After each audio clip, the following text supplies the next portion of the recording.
Hello guys and welcome back to another FPL video. I know that Game Week 32 is still ongoing, but I wanted to create a list of transfer targets for you to think about the upcoming Game Week 32. We're going to go through the Game Week 32 fixtures and going to analyze them, and then I'm going to showcase to you a tier list of the transfer targets in which I think sections are going to be best suited. You see what I think about it and how I think for it. Of course, this list may change varying on injuries, as I'm recording this on Saturday afternoon when 6 of the games haven't even started yet and the 3 of them aren't finished yet, but I wanted to prepare that list as soon as possible for you, just to put it on your mind and to start thinking about it. Of course, this list, as mentioned, can change and is possibly due a change if something drastically changes in Champions League, in Europa League, in Conference League, and in the fixtures left up until the end of Game Week 31. But let's be prepared and let's do it together. If you want to show your appreciations, please subscribe to the channel. I'm aiming for 5k as soon as possible, but 3.3k, it's pretty close. Around 50 people needs to join the community in order for me to reach it. So let's put a small goal in front of us and try to smash it. Now, without further ado, let's go and see how Game Week 32 fixtures look like. Looking at the fixtures, as you already probably know, there is a double Game Week 32 on the horizon. It will give Newcastle and Crystal Palace a double to play into that week. It is going to be played on Wednesday, so you have plenty of time between the start of the week and the end of the next one to get some results. And this Game Week 32 is a new CL fixture also, when there is going to be played on Tuesday and Wednesday, so it will be a lot of fixtures for a lot of teams in that time period. We're going to open the week with City versus Crystal Palace. So Crystal Palace will have the advantage over Newcastle, as they will play a day and 4 hours earlier compared to Newcastle, and they are still playing at Game Week 31 at the earliest, so they're the 3 p.m. UK time on Saturday, while Newcastle play on Monday. So Crystal Palace will have more time to rest compared to Newcastle. That doesn't mean that Newcastle players are going to be bad to pick, because they will face in Game Week 31 Leicester, and I think it's a good fixture for them, and their fixture is on Sunday because of Manchester United's fixture in the UCL. Of course, speaking about the other fixtures, Brighton against Leicester are very solid fixtures for Brighton players at home against probably the worst side at the moment in the Prem, so I think it's a good fixture. Then Forest have a home fixture, another good fixture for them at home. They're just a different breed, is a fortress. Almost all of the Prem teams dropped points there, and the big teams, I mean, so I would say Forest at Everton. No, Everton at Forest is going to be a very good game. Then we have Villa versus Southampton. The issue here is that Villa plays in UCL. They will play on Wednesday, then play Saturday. I think there is going to be a lot of rotation, and then they will play on Tuesday next week. So they will have not a lot of time to rest. Basically, in 6 days, they will have 3 fixtures, which is quite a lot. No, 7 in 3, 3 in 7 in theory, but yeah, it's still quite a lot. And there is travels to France, away from home to Southampton. It's a lot of traveling involved also. Arsenal face Brentford. They play Real Madrid on Tuesday before Game Week 32. Then they play Brentford on Saturday, and then they play on Wednesday. So there is plenty of more time for them to rest. So Wednesday, Thursday, Friday for them to rest 3 days, and then Monday, Sunday, and Tuesday. Oh, okay, so they have in 9 days 3 fixtures, which is considerably better to Aston Villa's fixture run. On Sunday, we go to the fixtures with Chelsea versus Ipswich. It's Chelsea's fixtures on Thursday, so they will be playing Thursday, Sunday, Thursday in 8 days, 3 fixtures, not that bad. Liverpool, West Ham, it's on Sunday, so Liverpool will have 1 day less rest compared to West Ham, but still plenty of time to rest between the fixtures. Wolves versus Spurs. Spurs play on Thursday, and Manchester United play on Thursday. Also, then we have Bournemouth versus Fulham. I have I believe that Bournemouth here will win, but with them not having a double up, it's pretty strange to consider their players at the moment, and their regular pen taker at the moment is injured, so it's quite tricky.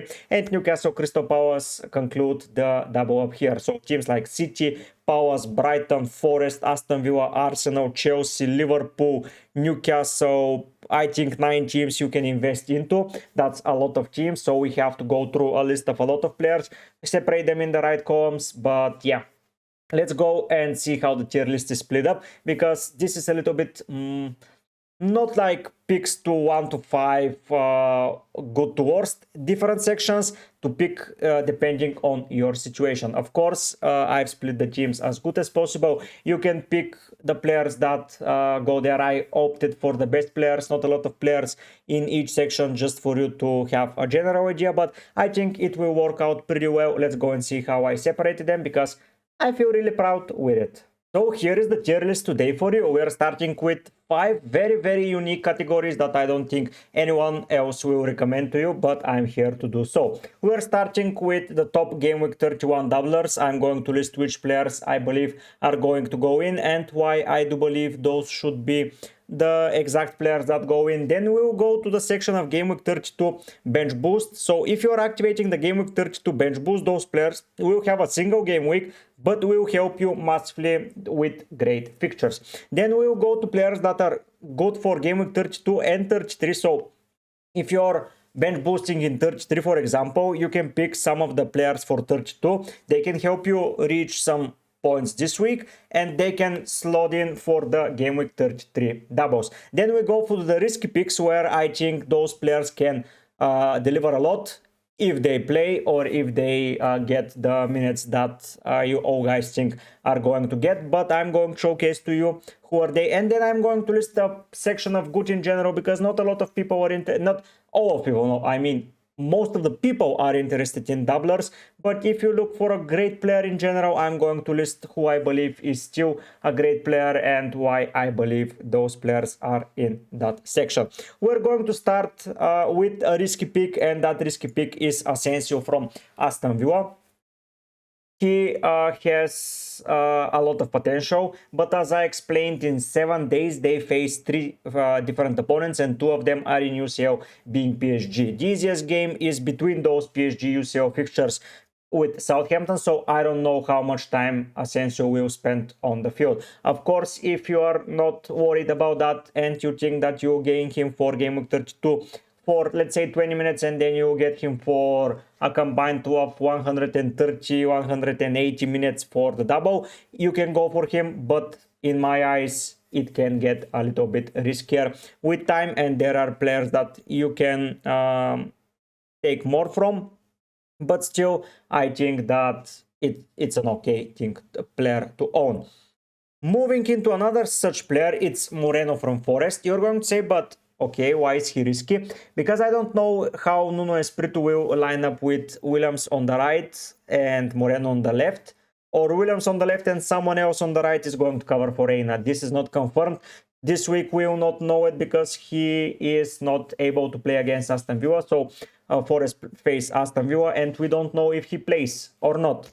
I believe he will play Nick Williams on the right and Moreno on the left, but with managers you never know, and he might be up for something else, some other shenanigans, and this can go out of the writing book. But when Eina got injured, Moreno came in and he played on the left, and Williams played on the right. But you never know that that's why he is in the risky players pool pick. Next up is Cucurella from Chelsea. I think he is a very good Game Week 32 bench boost player. He faces Ipswich at home, and you can rely on him to keep a clean sheet or even score a goal. Ipswich have been in a particularly good form and are fighting to survive in the Prem, but at the end of the day, I still fancy them to not do well against Chelsea, and Cucurella will make the list here and perform really good, at least in my eyes, for your team if you're going for a Game Week 32 bench boost, which in the end is just around the corner, and most of us, including me, will start preparing solely for that fixture. Then moving into another player, that is Mbeumo. Mbeumo is good in general. If you're looking for a penalty taker that is going to play 90 minutes on most of the set pieces, that's Mbeumo. He's a mini version of Palmer, and he has been scoring some serious points as of recent, and I really do believe that Mbeumo can get you a lot of returns in the foreseeable future. He will not have a double, but if you're not using a free hit in 34, you can get Mbeumo, as he will have a fixture and he can take the run up until the end and help you with it. Another player that you can go for is Mitoma. that is a good Game Week 32 bench boost player. They face Southampton at home, and it cannot get easier than that. Southampton, pretty easy fixture. So yeah, they will. Oh, sorry, they face Leicester, not Southampton. Leicester at home. It's pretty easy fixture. I think if he's fit, he will start. So I'm putting him into the equation here. Next up, we go for someone like Saliba. He is good for Game Week 32. And then the double up in 33, he is nailed. He is the only nailed defender in my eyes for Arsenal at the moment. In every other position, they have some players to rotate, especially if Calafiori is back fit for Game Week 33. But Saliba is going to play if he is fit. So I would say if you're looking to get an Arsenal defender that is playing the minutes and is not a goalkeeper, Saliba is your guy. The last two goals, when he scored them, he was playing without Gabriel. So in hindsight, I would say that Saliba is in a pretty good position to get you the attacking returns and the defensive returns you desire. Today they conceded a stupid penalty, but in other situations they just didn't concede other situations. So if that penalty wasn't given, which was pretty soft, Saliba would have been with a double clean sheet with Raya for most of us owners. So yeah, Saliba is pretty amazing, especially if you're looking to replace Gabriel from your team. Another pretty good player in general, that is Wissa, the forward for Brentford. He has been chipping those points week in and week out, week in and week out. I know most of us will own the trifecta of Marmoush, Mateta, Isaac for the next couple of weeks, at least for Game Week 32. But we say if you're not willing to spend money for Mateta or Isaac, I think you can opt for Wissa. He is good in general, but nothing too special in hindsight. Another great player for Game Week 32 bench boost, it is Nick Williams. You're going to say, but he's okay for Game Week 33 as well. Then he has a fixture in 34. Then he has possibly a double up if they reach the final. Yes, you're speaking all the truths in the world. He is good in every situation. And if you're not bench boosting in 33, you can just put him on the bench and play without him. That's the truth. And yeah, that's the bottom line for Nick Williams. I think he is an amazing option to go in your defensive rotation, especially at the price of 4.4. Moving up next to someone special like Jurrien Timber, but he enters the risky pick place because he might get rotated as he was rotated today. They have a fixtures run against Real Madrid, and Ben White can play in his position. Timber can play in midfield, but he can be rested easily in the Game Week 32 fixture. Of course, they will have plenty of more days to rest, but still, I believe that he enters the risky pick options. Now, another attacker that is a risky pick, that is Oli Watkins. They have UCL. They have a Southampton game. He was with injury issues, so he enters the risky option. And I would say if you're looking someone to replace Isaac in 33, he might be good, but for 32 he's too risky in my eyes. Maybe not playing at all against Southampton and maybe getting rested in 33 as well. You will see how the future holds and what the future will provide, but for now he is in the risky picks section. Moving into another Game Week 32 bench boost, that is Milenkovic. If you have more money to spend and you are relying on a defender, I will be from Forest throughout the whole time, I would be picking Milenkovic. This guy is amazing. He has been improving since the start of the season. No one knew who he was, but with time he proven himself to be one of the best defenders in the game this year and in the league this year. I think he's due a big move unless they reach UCL football, because if they reach UCL football, why he should leave the club where he is a name, where he will be starting and where he enjoys playing football at. So yeah, Milenkovic, another great option for Game Week 32 bench boost, especially if your team has a higher value and you can afford him. I would probably get him over Nick Williams. Nick Williams is the cheap version of Milenkovic, so yeah, it's one of the two for me. So the risky picks keep coming, and another risky pick is Gakpo. You're going to say, but Gakpo doesn't have a double up, so does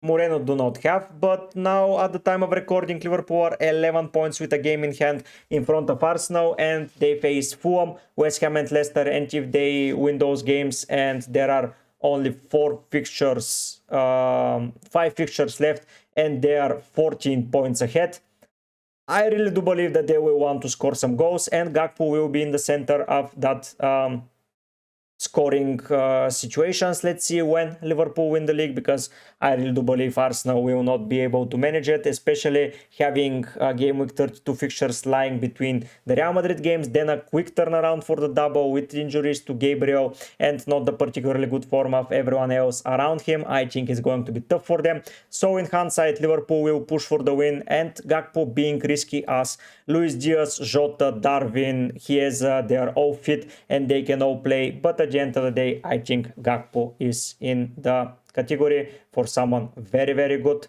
but a little bit risky for my liking.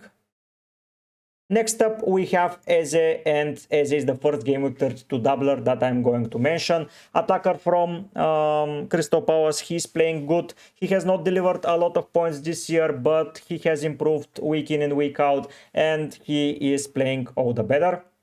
Of course, you can have cheap option that I'm going to talk in a second, but if you're looking to triple up in Crystal Palace attack, I would say Eze is one of the 3 people that you need to have. And as a game week 32 doubler and then a game week 33 doubler, I think that it's a no-brainer to not go with him. Next, another game week 32 doubler, and that is Jacob Murphy. He's the cheap attacker that you can get from Newcastle. If you're looking for a cheap attacker to go into your lineup and help you and just fit the bill and activate probably the bench boost, and then if you're bench boosting in 32, you can safely bench him in 33, like you couldn't care 5 million of a player, you bench him and it's gone. So that's why I like him, because I will not regret benching someone like Gordon or Isaac, because they're too expensive for my bench to be on my bench. But at the end of the day, I quite like it, and I quite prefer to take that position in. Now, if you're bench boosting in game week 32 and you're looking for a second keeper, I think Verbruggen from Brighton is your guy. Brighton have been conceding some goals, but they face face Leicester at home. I think Leicester are not scoring. I think that if you want to get Henderson, Pope, Raya, Martinez, yes, of course you can do that, but he's cheap, he's reliable, and you can then forget about him playing and just keep him on the bench, and you will not regret having him there. So game week 32, I think it's a good place and position to get another playing keeper just to stack it up on your bench boost. But if you're not bench boosting in 32, I would not take any of the Brighton players that I've listed so far. Another player that I'm going to put in is Mohamed Salah. I've seen some drafts without Mohamed Salah, and I think they are a little bit questionable. He has West Ham and Leicester coming, so why you don't have him? Like, if he has, even if the teams do not have a double, he was going to be a captaincy option. Now with doubles, he's of course not, but at the end of the day, Salah, great player. I don't think I have to defend him too much. If you're looking for a player that's good for both fixtures and is not doubling up in either of them, that is Mohamed Salah. First player from Aston Villa that will enter the good section for 32 and 33. I haven't heard anything about the injury status of Morgan Rogers. Of course, he can be out and he can be looking at something like, how to say it, injury. But yeah, I think that he's playing and he will be starting. And even though there are some rotations wise and some things to consider, I think Rogers is in a great position to start. I'm looking at the moment if he can be starting or not in the game against the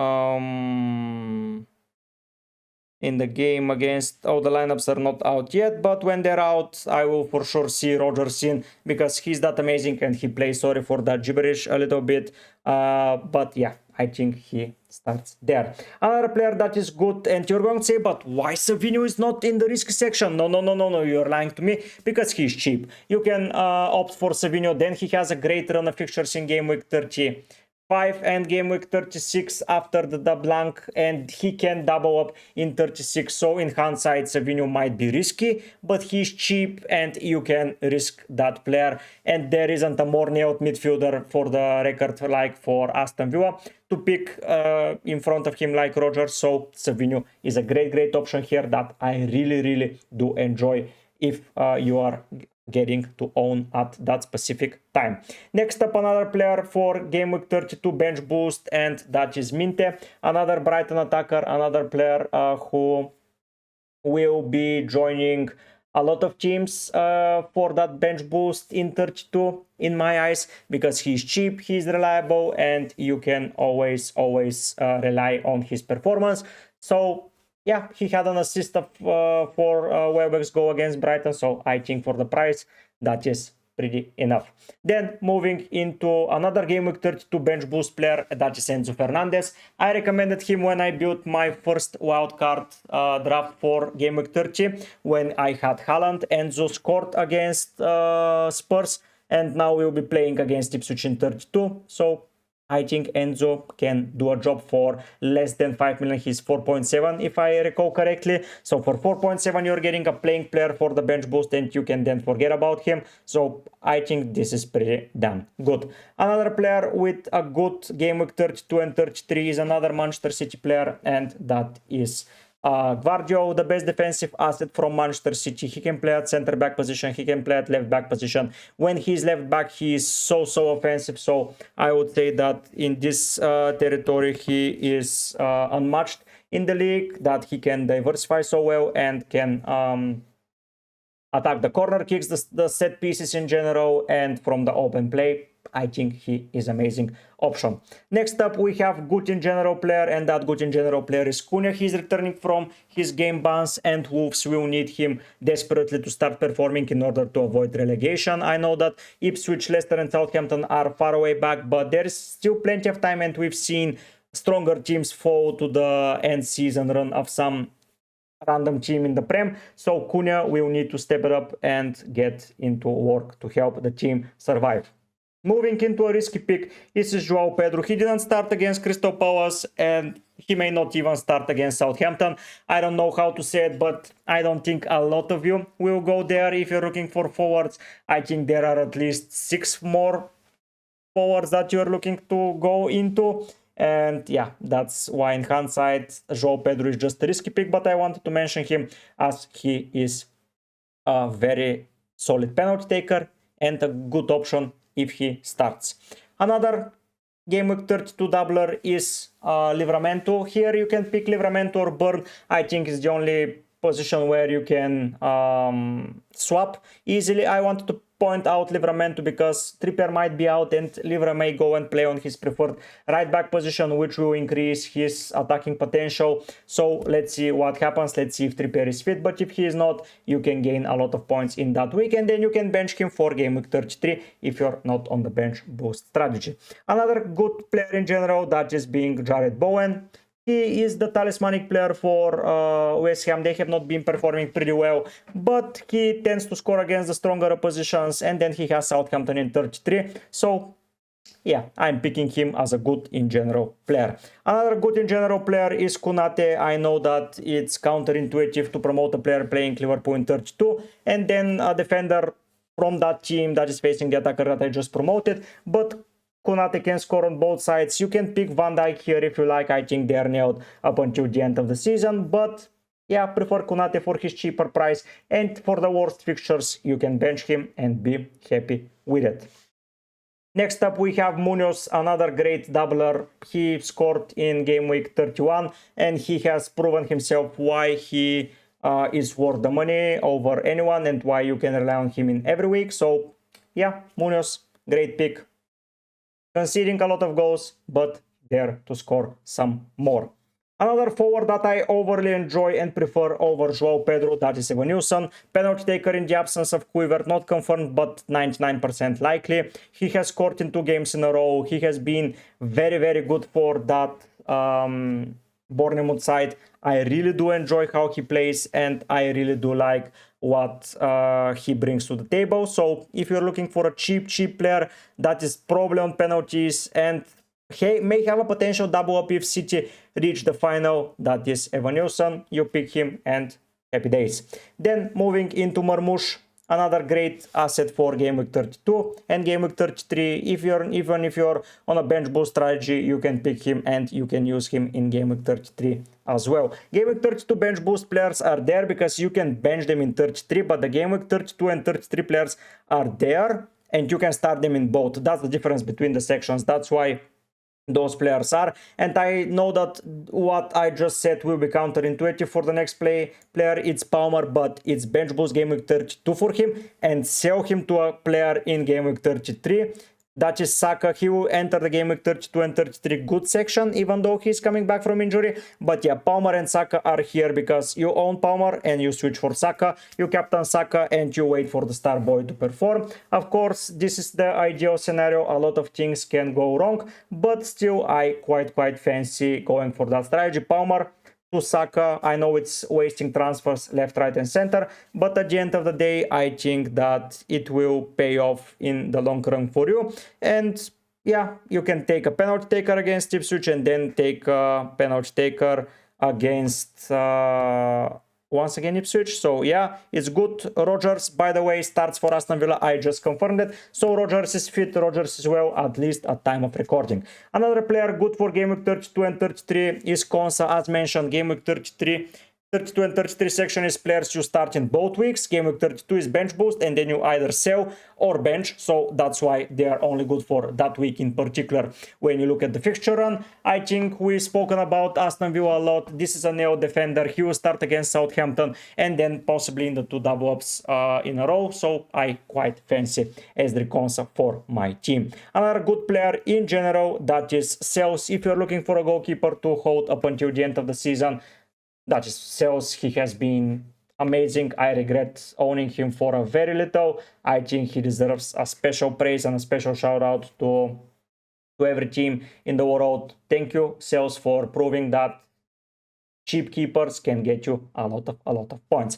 Now we get more into double Game Week 32 territory. Mateta scored a goal, even though he has a mask on his ear.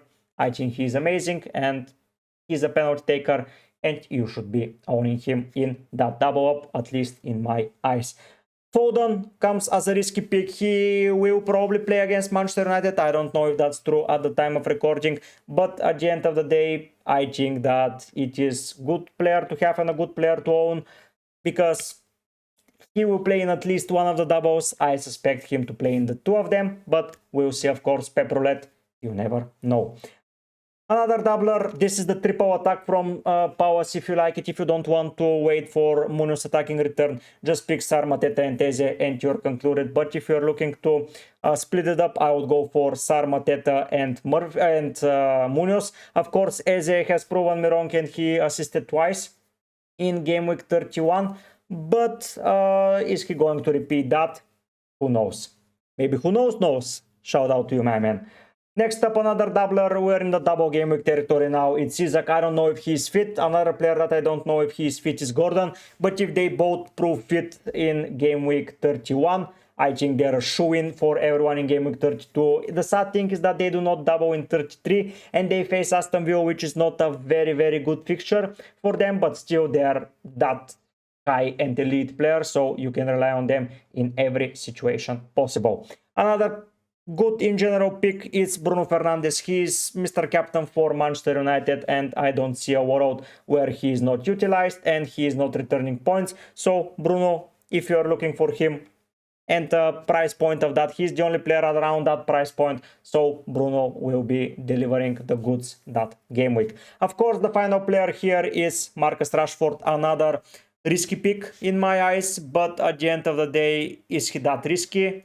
He's as risky as Asensio in Game Week 31. He's benched. I don't know in Game Week 32 if that's going to repeat itself. Asensio starts in 31. Rashford doesn't. Rodgers does start. So, yeah, good for Game Week 32 and 33, but risky picks from Villa boys. If you guys want to maybe recommend a player that I didn't mention, of course, I'm not recommending 2 Newcastle defenders. Apart from Forest, I doesn't recommend 2 defenders around the leagues because I don't think it's very feasible. But yeah, that's the tier list. Please put down in the comment section what you think about it, because I think I split them up perfectly if you're looking for each position pretty specifically, and how you're going to lay down the foundation of your team and how you're going to take it into account moving forward. Before we go out, special shout out to the members of the channel: Seth, Florin, Zach, Oscar, Bas, Kauser, Hem, Dmitro. Thanks so much for being members of the channel. It means the world to me of you spending your very hard-earned money for me and for my family. We are very appreciative. If you guys want to become members, you can quickly follow the links down below. These are the prices, and you will gain some good perks to show to the other people that you're a member of the channel. If you cannot afford it, of course, you can just please click that subscribe button and help me reach 3.3k. Let's start small and let's push from there. Just there, step by step. I know that we can conquer the 5k subscribers. Let's see when that will happen, but for certainty it will happen very soon. Thank you so much for being around. Thank you so much for being present in every video and every stream. I enjoy making those streams and those videos. Once again, salute to you guys, and I hope to see you very soon. But for now, I'll be heading out. Bye.